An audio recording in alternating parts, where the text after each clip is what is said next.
Hello all. So there are around 30 people here. So I guess we'll start then. Are you okay? Hello. I think your mic is on mute. Yeah. Yeah, I just unmuted myself. Yeah, sure. So we'll get started. A very warm good evening to all the wonderful people gathered here. We, the Chemical Society of IISER TVM, cordially welcome you all to our Alumni Talk session. CSIT Alumni Talks are conducted to give us a dose of motivation and as a guide for us undergraduate students. Today we have with us Vinayak Bhat as our speaker for this session. He's our alumni from batch 13. A short intro about Vinayak. Vinayak Bhat is a PhD candidate in the Department of Chemistry at the University of Kentucky, USA. His field of interest is in data-driven techniques for accelerated development of organic electronic materials.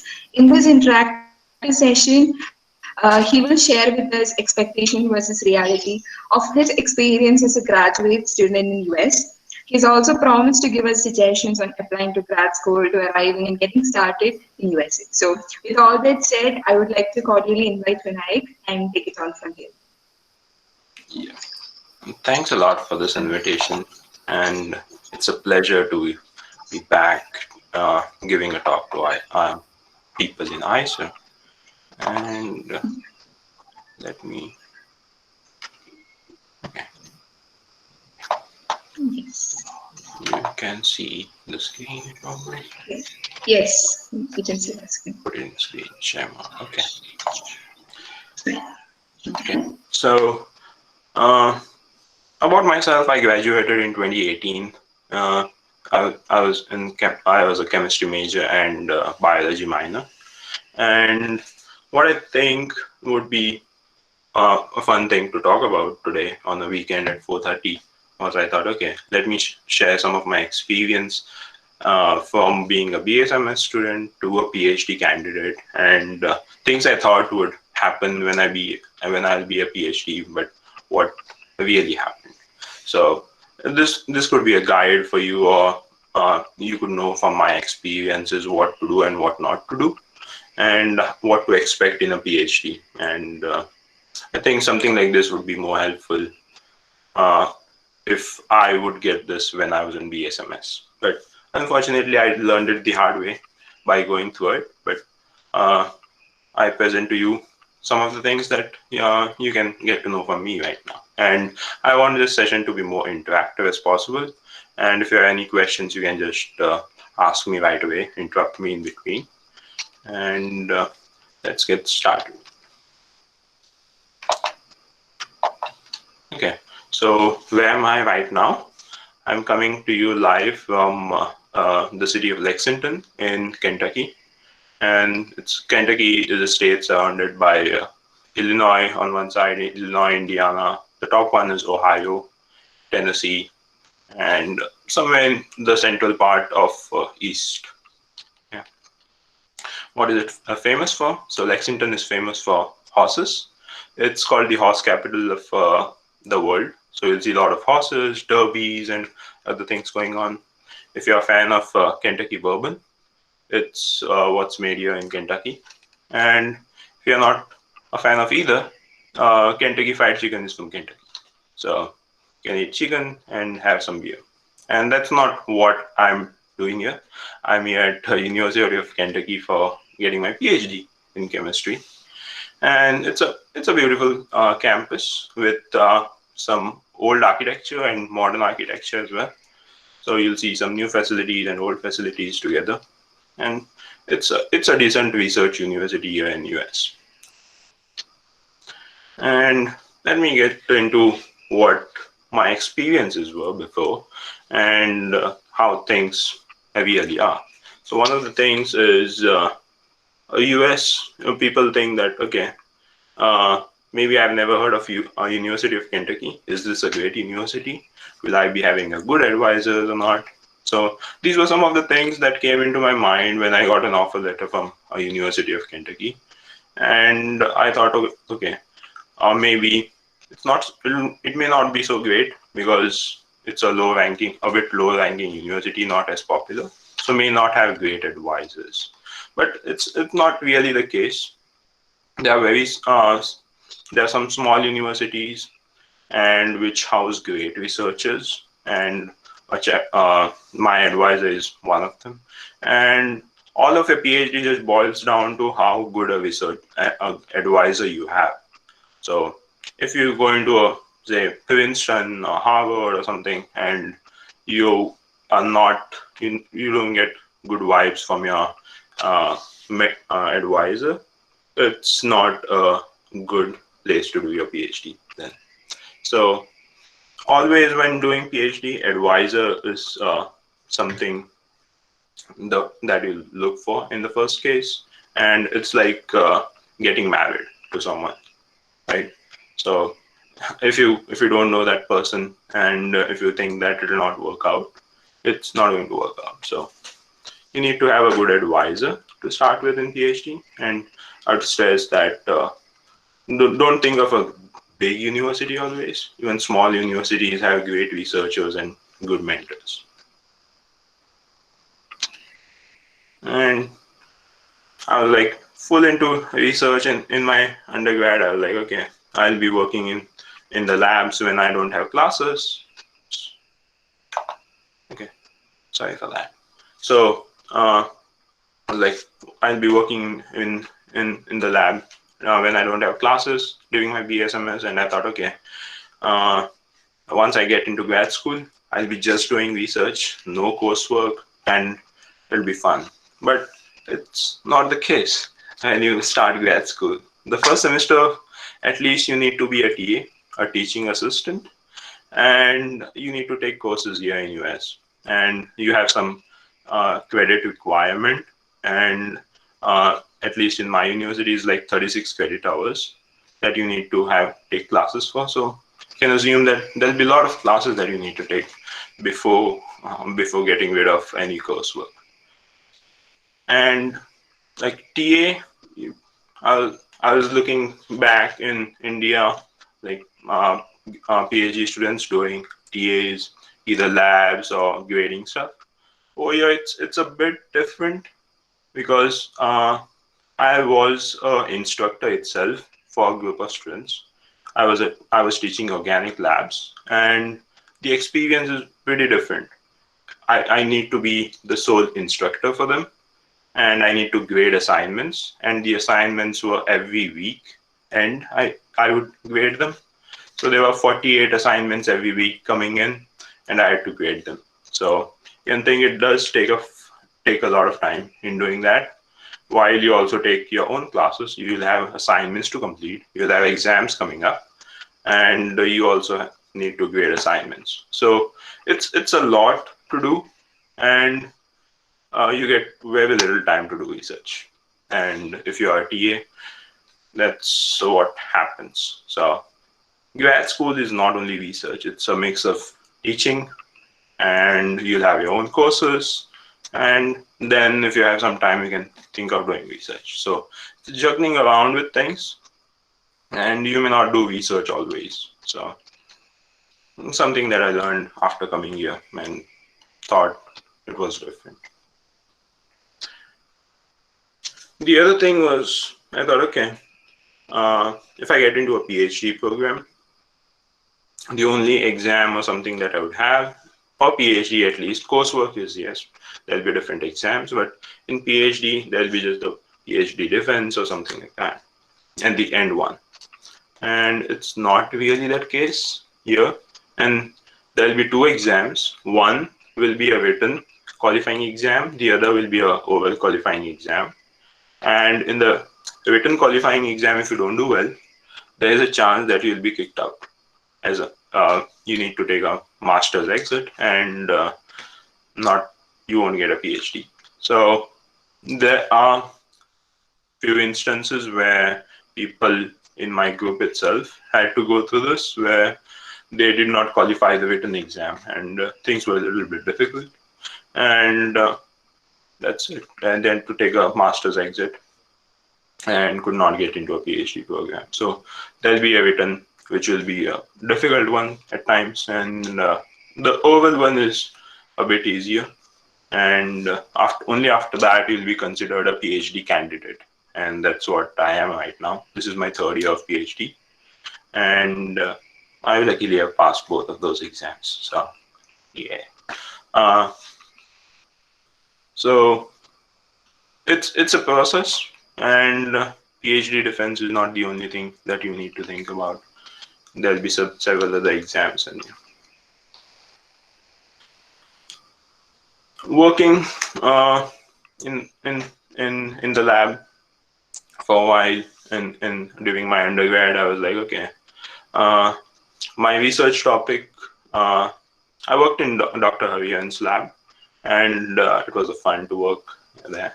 And the topic that I worked on was organic electronics, photochemistry, and stuff. So I was like, okay, my advisor that I chose was also doing something very similar. So I thought, okay, I'll be doing the same thing what I did in Dr. Hari Evan's group, and the same thing in here. But that's not what always happens in the US.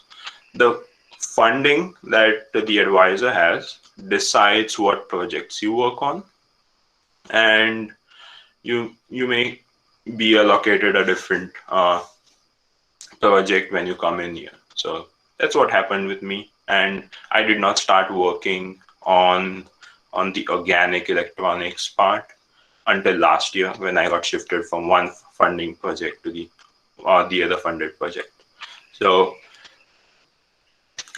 something that you need to keep in mind, that funding over here decides what you work on. And if you want to know what funding is available, you can go to this website and go to the NSF one.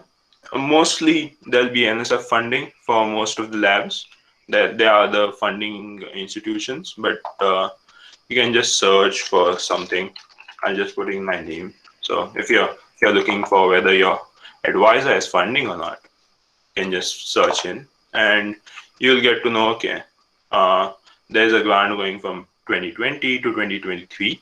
So this is for 3 years, but your PhD is for 5 years. So you can think that someone else would be put on this, but you can see how much is the amount. And if you look at this amount, 50% of it goes to the university.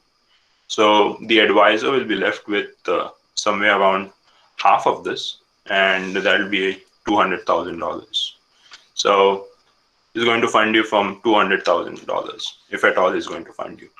So this is what decides which project you are going to work on. And yeah, so you may not start the same research that you have from your undergrad. Things may change, and funding is all that decides what you work on. I was a bit skeptical of applying to other uh, fields of research, and what I did in Dr. Harian's group was a bit of computational chemistry. And when I started doing computational chemistry, uh, I was like, okay, I want to do a PhD in computational chemistry, but Dr. Hari Evan's group was not uh, a place where there was computational chemistry. So I was like, okay, I do some computational chemistry, but I'm not an expert in computational chemistry. So should I be applying to computational chemistry program? But because I did some synthesis too, and I was like, okay, I'm not sure whether I should apply it or not. But if you think about this, the area of research is definitely a factor that you may consider, but you can switch uh, from one field to another if you want. And I would say my advisor always tells me this, that he did not have any idea what he was going to do in chemistry. And until he started grad school, he did not know anything about computational chemistry. And now he's a researcher in computational chemistry. So there's no need for anyone to know too much about the research that they're going to do. right away in the undergrad, but there's always scope for learning, and that's what you're doing in PhD. So all that is needed is your motivation to do science and research, and some patience to get along with.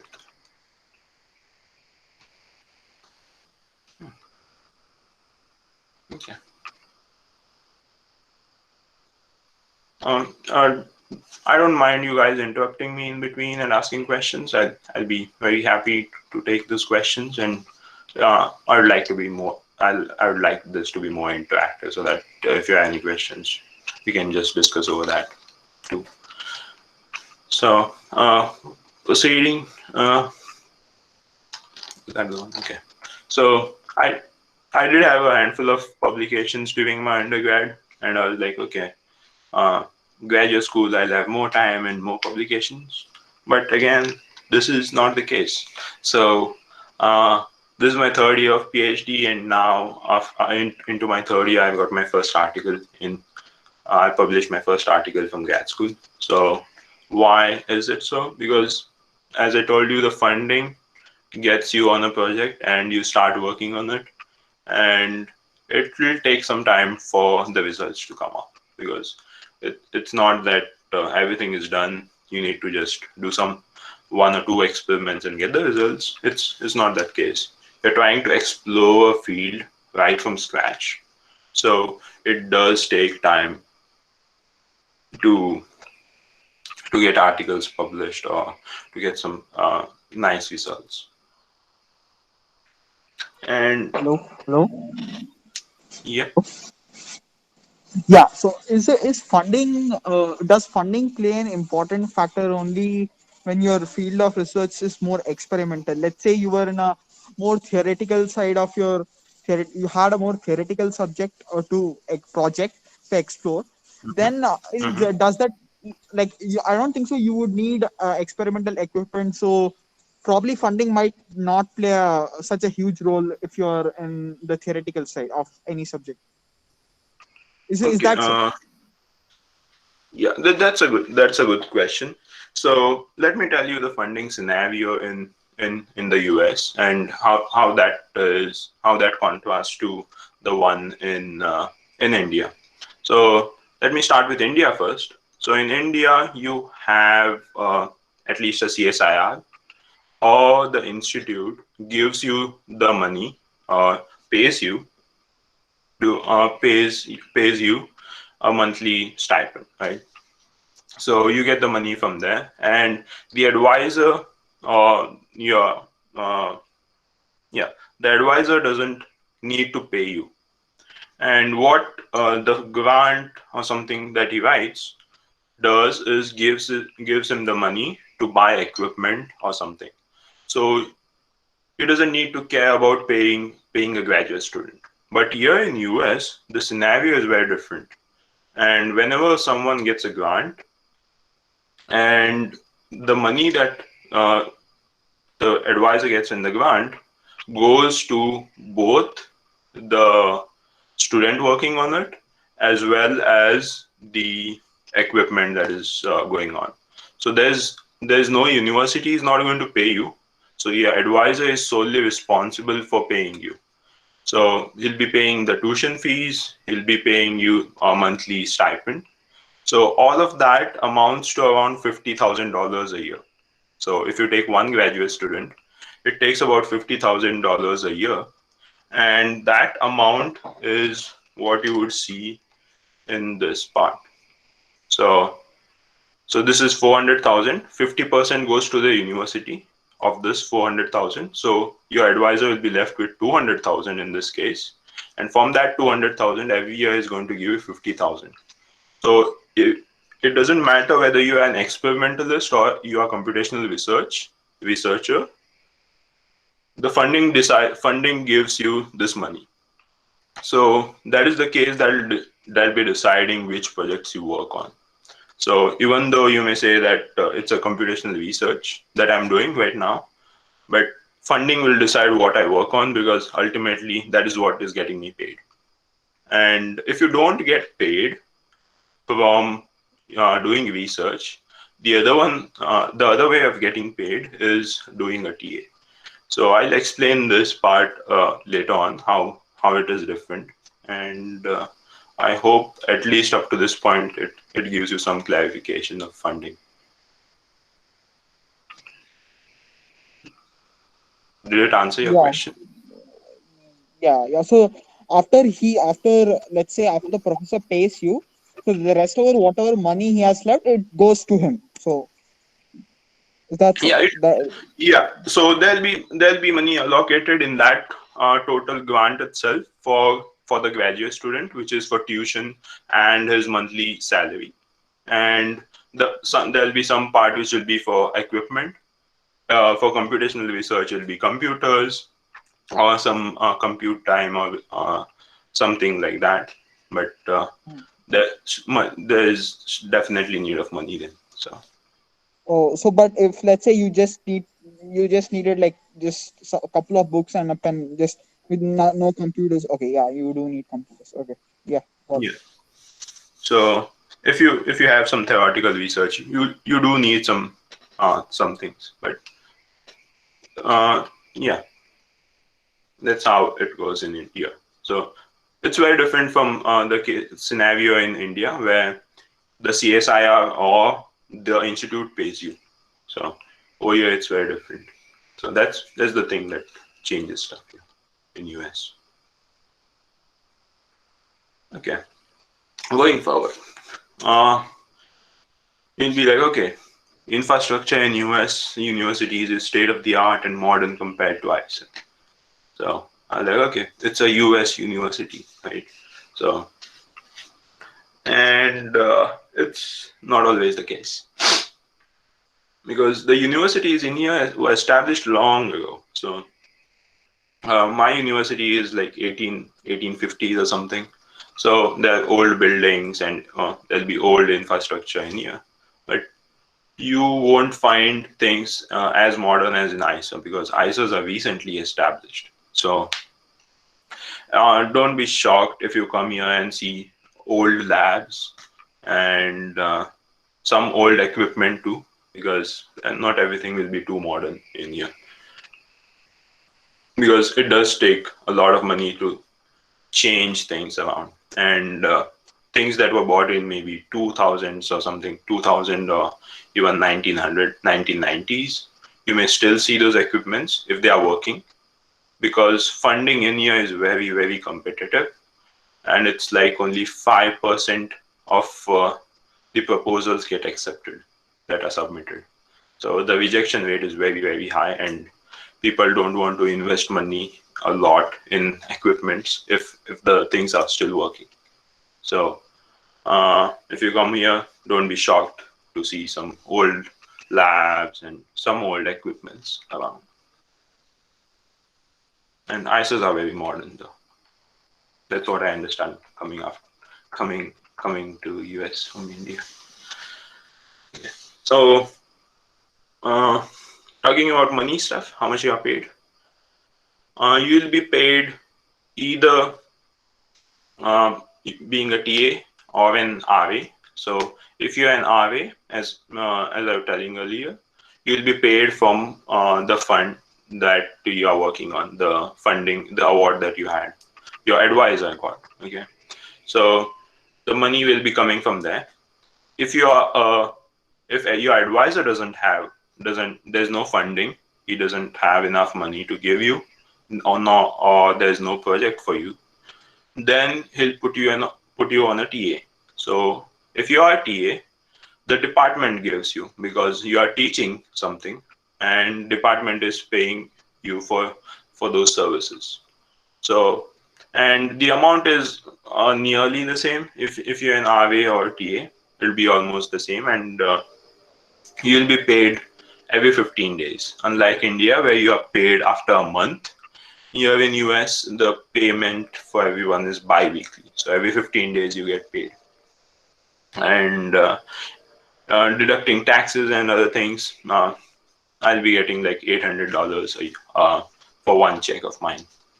So I'll be thinking, I thought, okay, I was like, okay, I can save a lot and remit a lot to India. But that's not the case in most of the time, because your food and rent amounts a lot. It's a, if you want to live in a nice place, and if you don't want to share your apartment with you don't want to share your apartment, you just want to live by yourself, and in that case, this is what it amounts to. You'll be like paying 1,000 for food and rent, and there are some semester fees too. Though your advisor or your department would take care of your tuition fees, because if you are a TA, the department will pay your tuition fees. If you're an RA, your advisor will pay for your tuition fees. So tuition fees, they are a lot. So it'll be like 30,000, somewhere around 30,000 that you get to that is paid. So you need not worry about that part. But there are some mandatory fees additionally that you need to pay, and that's what I put in here, like $500 a semester. And if you get a offer letter from some university, make sure that you have medical insurance too. If the university does not pay for your medical insurance, it'll be expensive thing. You'll be nearly paying 150, depending on how good a medical insurance you get. But you may ask, okay, why do I need medical insurance? The thing is, it's very, very expensive here in India in the US for medical services. Just getting an X-ray will cost you around $500 for just an X-ray if you want. And if you're thinking of paying that in this 800 bi-weekly salary, good luck. So you'll spend a lot on that part. But if you have an insurance, the thing that you pay may be somewhere around $50 or $60 because of insurance. So that's where medical insurance and things come in. So as you see over here, it's like 1,600 that is spent, and amounts to 1,600 a month that I get. So you won't save a lot. So that's what it is. And when you get an offer letter, you'll be like, okay, I got 23,000, 24,000, or 25,000 a year, and the payment is a bit trickier, and there'll be three divisions of that money. There'll be fall. There'll be one semester of fall. There's one semester of spring, and there's summer. So there'll be three periods in which you get paid, and depending whether your advisor has money, he may put you on RA for one of those periods, and if he does not have money, he'll be saying, okay, you do a TA. So if you have a TA and your advisor doesn't have funding, there'll be classes in fall, which is from August to December, and there'll be classes during the spring, which is from January to May. So when there are classes, you can be a TA, because you can teach, and you'll get paid by the department that you are TAing for. But during summer, there won't be classes, and the requirement of TA is very less. So the department may not hire you for being a TA in summer. So if your advisor doesn't have the funding, it's more likely that you won't get paid in summer. And that's where saving comes in. So over here, something that you save may be used up in summer. Or some people are like, okay, I don't have enough money. Let me just go back to India for like 3 months and come back in the fall. So that's what happens. So be aware whether you have funding or not. And summer is the trickier part, where when the other part, which is fall or spring, you may have something to live with, because you can be a TA if you are not paid being a research assistant.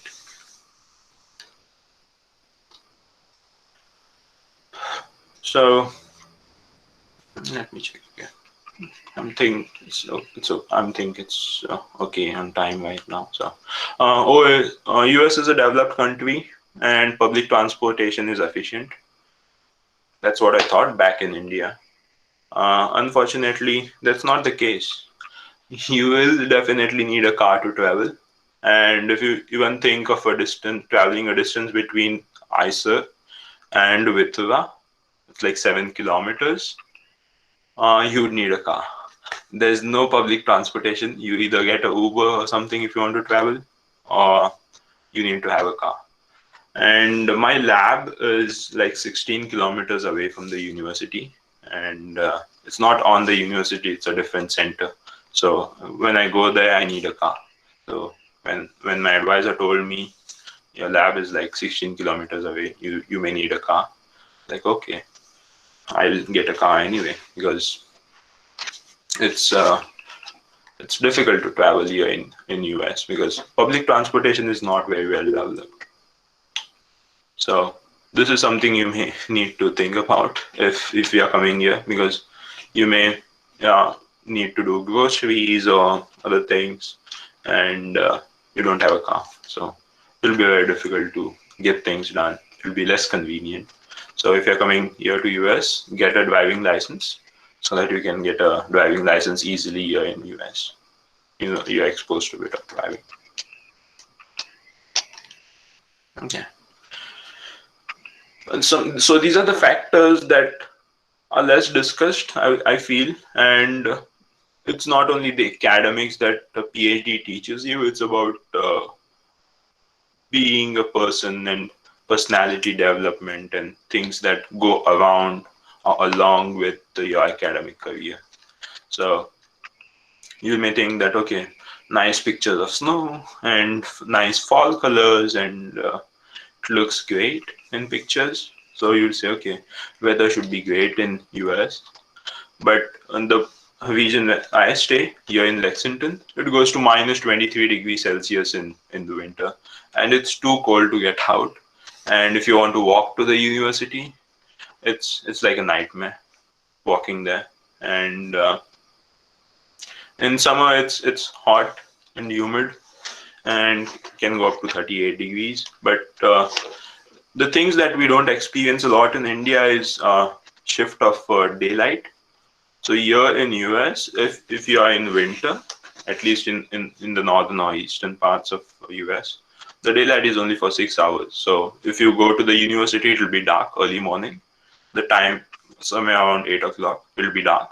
By the time you return by 4 or 5 o'clock, it'll be dark again. So in the winter, but if you are in summer, until 9:30, it doesn't get dark. So it'll be early morning, like 6 a.m. It'll be there'll be sunrise, and sun doesn't set for like 18 hours, and you'll be like, okay, it's still there's still light outside. But when you look at the clock, it'll be like 9 p.m. and it's still there's light outside. And there'll be some things that you'll be thinking about all this. Why am I telling you this? But those things affect how your daily schedule goes and may mess up things around you. So let's assume that you have done your PhD and think about what you want to do next. And at least when I was in under my undergrad, I was like, okay, I want to be a professor at a research institution. I was like, okay, I want to get some PhD graduates under me and train them and be in academia. It's fun. But it's a challenge because you won't get a tenure track position right away. It takes about 7 to 9 years to get a tenure track position, even in US. And it's getting more competitive in India too. And you'll likely be 36, somewhere around 36, 37 by the time you get the job and of an assistant professor. So if you are seriously thinking of getting settled after a PhD after 1 or 2 years and thinking of academia, it may not happen. So just be aware that it takes about 7 to 9 years after PhD to get a job. And there'll be some changes, some differences from labs uh, in India and over here, because in India you'll see that somewhere close to the end of the grad school people get married, but over here people in grad school may have kids too, and they get married, and things would change for you, and things are very different in here. So just keep this in mind, that if you see your lab mates around, they may be married or engaged or even have kids, but you'll be all alone, getting settled, and which takes about 7 to 9 years. And so my mom was like, okay, you're going to US and you won't find this, you won't find that. And here there are a lot of Indian stores or Asian stores, Middle Eastern stores, where you can get products that are even hard to find in India.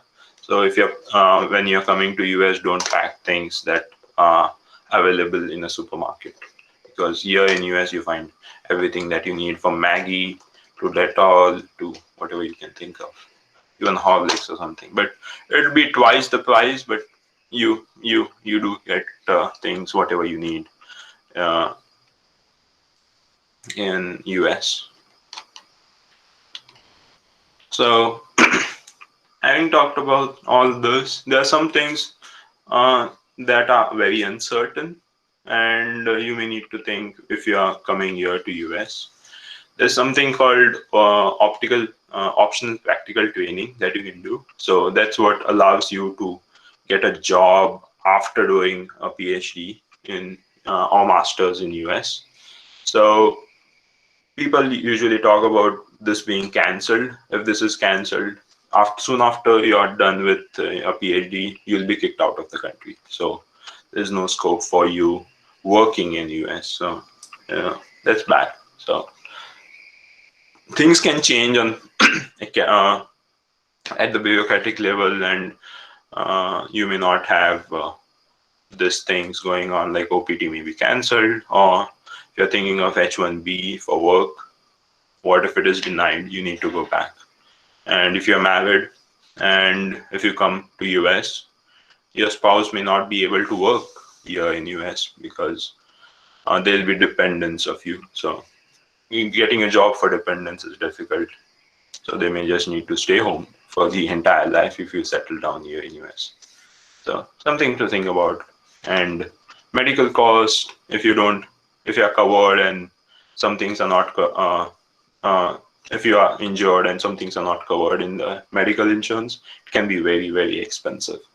So I remember someone saying that they had a tooth problem. They went to a doctor and they were charged like $2,000 they had to pay, because dental is different insurance. So there'll be dental insurance, there'll be vision insurance, and there'll be the other medical insurance, which is for health. So if you're not, the university may not cover all those three. So if you are charged for that, it'll be too expensive, and hardly can pay that much. And there's always, you can see news about Asian hate crimes and racism going on here in the US, and that's a real thing that's going on. So you may be exposed to some of it. Yeah, I know some of the people who experience racism and some Asian hate and other things. Something to think about. And there's always news of active shooters shooting. So there was a FedEx facility recently that there was a shooting in Indianapolis. But a couple of weeks ago, in the university itself, there's a medical center, and there was a active shooter incident. It was a couple of meters away from where I was, but I didn't know about it. But yeah, there was a guy with like 8 guns and explosive in his car, and things that like give you a shock. And your parents home may be like, okay, this is in news, how are you? And they'll be worried, and a lot of things happening. So some things to think about, and if you're coming to US, do think about all this. And yeah, okay. So shifting gears now, I'll be telling you about applying to grad school, how to apply to grad school in US, how to what you need to do before you arrive, and what to do when you start. So I learned this the hard way, but you can take advice from me and do trust me on this. And I'm authentic advisor on this part. So because I've been through all this, and I hope it helps. So if you're applying to grad school in US, the applications open in fall. That's September and close in December. So if you need to apply for GRE and other things, you'll need to do that. But this year, the GRE was waived off, so there's no need of GRE. So and like I said earlier, finding an advisor is like getting married, and you need to know your advisor well enough to commit to doing a PhD for 5 years under him or her. So start searching for lab somewhere in June or July, and try to ask your advisor, your master's thesis advisor, for help. In this regard, I'm very grateful to Dr. Hari Evan for advising me on where to go and whether the advisor is a nice guy or things like that. So I'll always say, ask your thesis advisor what is good for you. So they may have good suggestions always where to apply. And once you know where to apply, just email the potential advisor and ask them you are interested to join. And depending on funding and other situations, they may say yes, I'm interested in taking a grad student this year or in the next year. But if they say, oh, I'm full, I cannot take students, I do not have funding, then you need to look for something else. So always do this exercise before applying directly, because you may think that, okay, this is a great advisor, I want to apply under him or her, but turns out that they are not going to take any PhD students when you reach there. You'll be left with no options then. So do that part of it. And though the deadline will be in December or early Jan, I would say complete the application by mid-November, because you do receive some additional cash awards. I applied it late, so I did get around $1,000 of award, but I was like, yeah, I got $1,000 for applying to grad school. I was like, okay, some incentive. But then when I got over here, I realized that others were getting around 2,000 or also even 3,000 because they applied earlier. So universities may give you some additional cash awards. So do apply earlier, or the earlier the possible. So if you are done with all of that and you get an offer from the university saying that, okay, you are accepted. So what to do next is to apply for I-20. So I-20 is the document that you will be needing to apply for visa. So you need to request I-20 as soon as possible. So they'll be sending you in mail. So this will be like a FedEx or something that'll be delivering you this part, and you need to pay for this most of the times. So they'll be sending you that because original is needed. You can't have a scanned copy or something at the visa interview. So you need an original. So that's why they send you an original copy of it. So request it as soon as possible. Once you've gotten the I-20 form, you fill up the visa forms and schedule the interview as soon as possible again. Why? Because the offer letters and other things will be sent somewhere in March or April. So once you apply for the visa, there'll be some delay in processing too. So the dates may not be available. But what may happen is, what also happened to me is you get a 2 to 1G, and that's something which is unfortunate if you get that.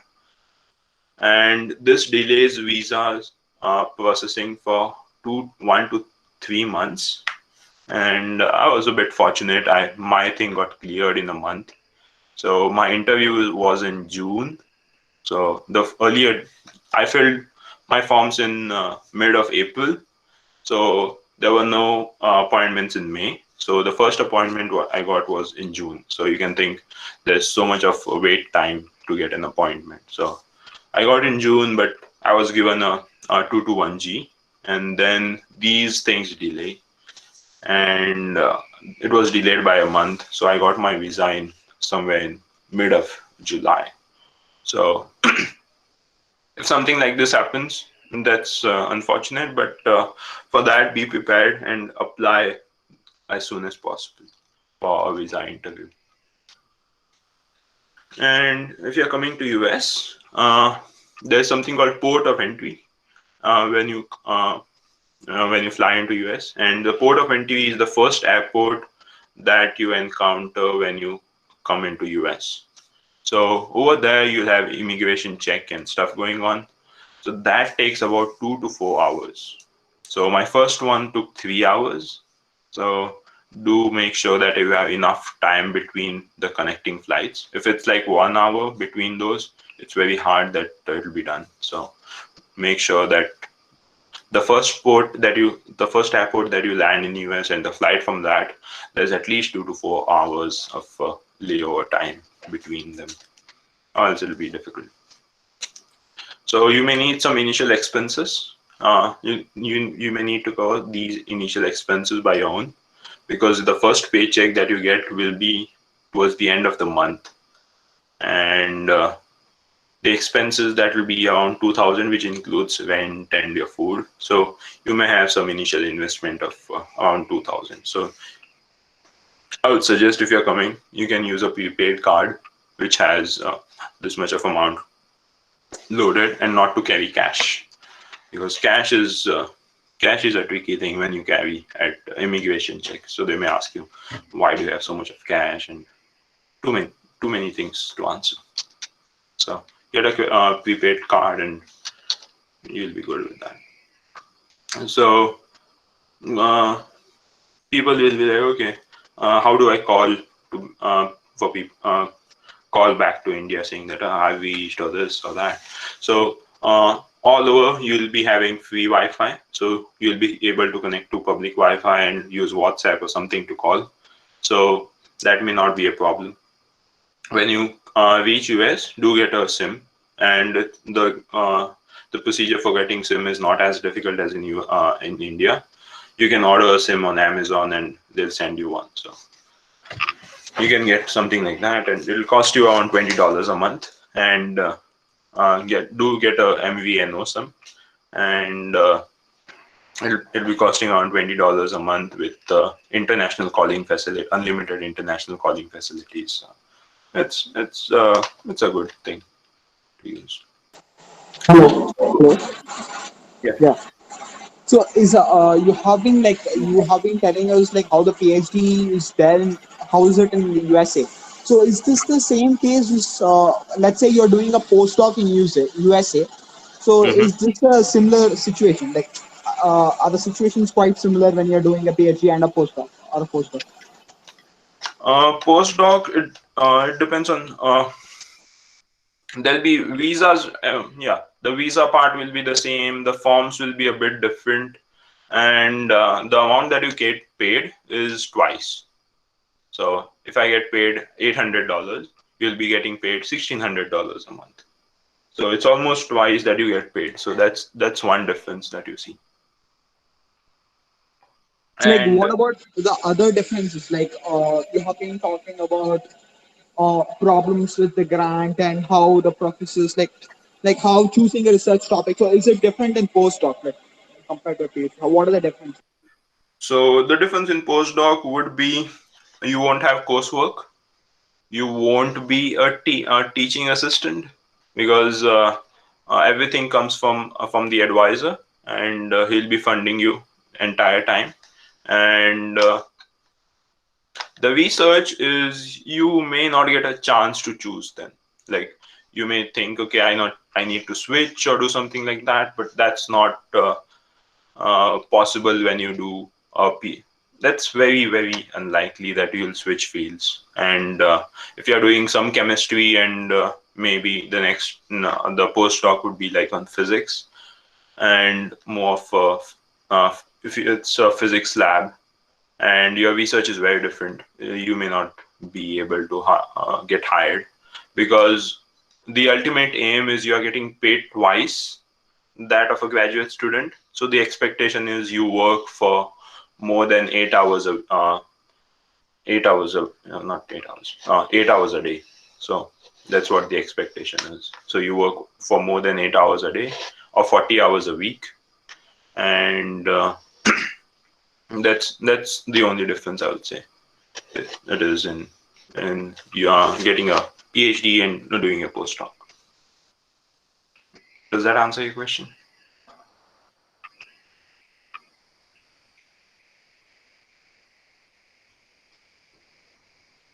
Okay, I think it does. Okay. So getting started in grad school, you'll be having a screening test, because if you're a TA, there you'll be teaching students here in US, so they'll be screening you for your language, whether you are whether people can understand you or not, because the undergrads that are here will be like 100 level or 200 level courses that we'll be teaching, and they may not have seen a foreign person or heard to a foreign person speaking English, so they may not understand what you're saying. So it's always screened before you are exposed to students. So prepare for language screening, and there'll be sometimes proficiency tests which decide which will help you decide whether you need to take some courses or not. And if you do well in those exams, you'll be like, okay, you'll get a chance to bypass those courses. So apply for SSN as soon as possible. SSN is Social Security number, and it's like Aadhaar in India. So everything needs an SSN in US. So apply for that as soon as possible, and that'll allow you to open a bank account where you get your deposit, where you get your salary deposited or stipend deposited. So unlike in India, you get a lot of referrals here. So if you ask your friend to refer to any bank accounts, you'll get a bonus around of $100 or $200 for just opening an account in a bank.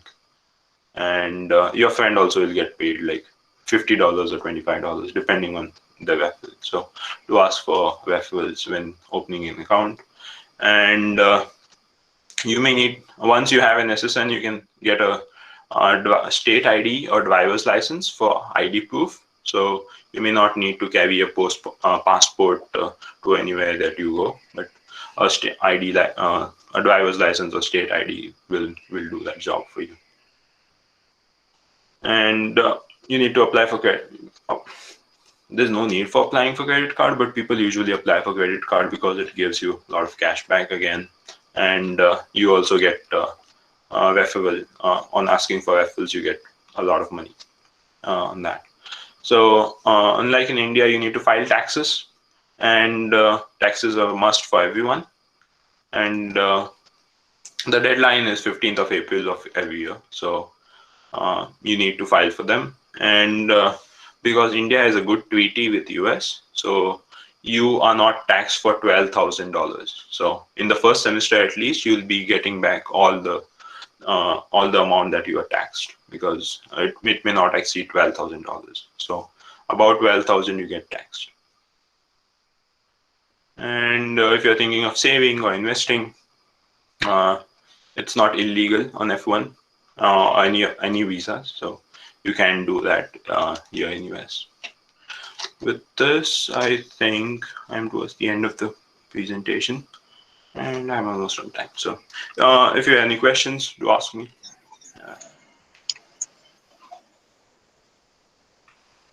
Thank you, Vinayak, for such an informative session. So now, if the audience has any doubts regarding the PhD programs or anything related to the topics discussed here, so now is the time to ask questions or drop it in the comment box.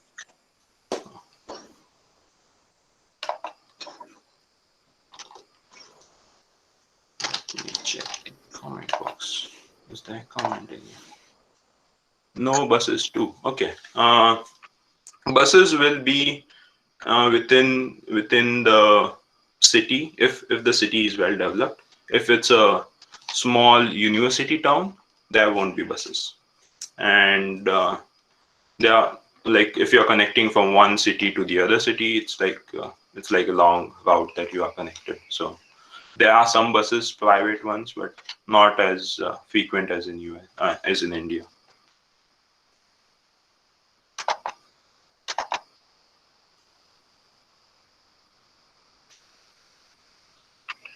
Any other questions?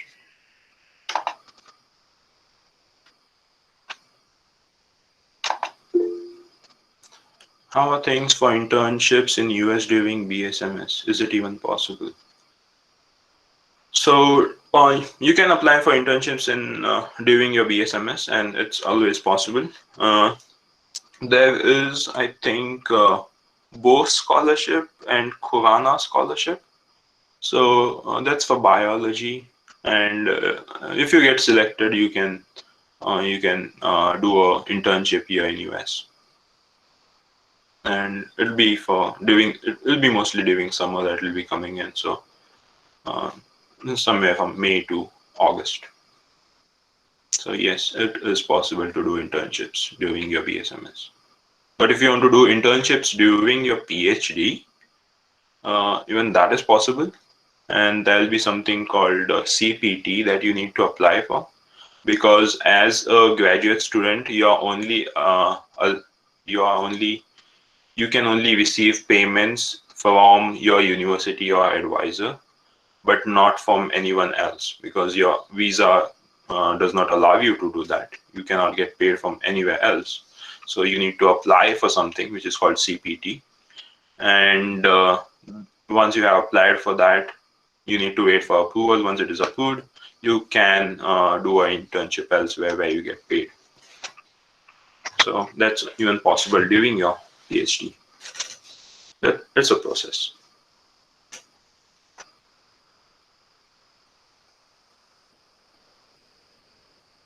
Any other questions?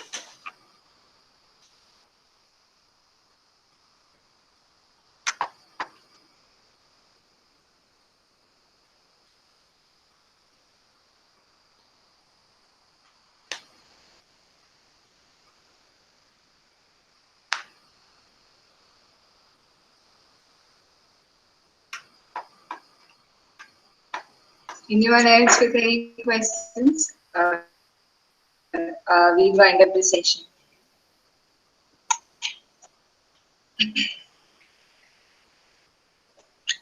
Okay.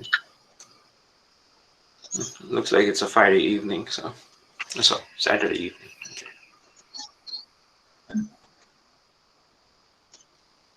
All right then, since there are no questions, we'll wind it up. Yeah. So, Thank you. Thank you so much, Vinayak. No problem. On behalf of yes, I'm sorry. Yeah, you go ahead. Sure.